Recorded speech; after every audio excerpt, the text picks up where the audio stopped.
খুলনার বিশিষ্ট চিংড়ি মাছ রপ্তানিকারক কাজী শাহনওয়াজকে ভেজাল ওষুধ তৈরি ও বাজারজাত করার অভিযোগে আটক করেছে র্যাব-৬।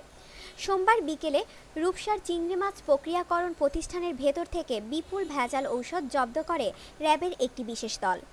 খুলনায় র্যাব-৬ অধিনায়ক খন্দকার রফিকুল ইসলাম জানান, রূপসার চিংড়ি মাছ প্রক্রিয়াজাতকরণ প্রতিষ্ঠানের সামনে সাইনবোর্ড লেখা শাহনওয়াজ গ্রুপ ও Shahnawaz sea food limited.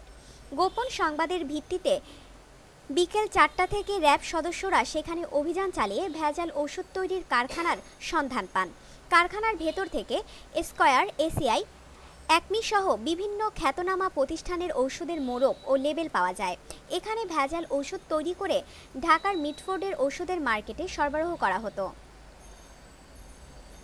RAB কর্মকর্তা খন্দকার রফিকুল ইসলাম জানান, এখানে শুধু চালের গুঁড়া দিয়ে রাবারের মোড়কে ক্যাপসুল তৈরি করা হয়।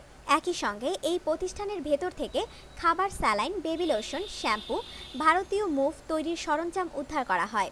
এই সময় র্যাবের অভিযানের প্রতিবাদ করলে কারখানার মালিক কাজী শাহনওয়াজ সহ দুজনকে আটক করে নিয়ে যায় র্যাব। কাজী শাহনওয়াজ খুলনার বিশিষ্ট শিল্পপতি এবং বাংলাদেশ ফ্রোজেন ফুড এক্সপোর্টার্স অ্যাসোসিয়েশনের সাবেক সভাপতি। তিনি খুলনা চেম্বার অব কমার্সের সিনিয়র সভাপতি হিসেবে দীর্ঘদিন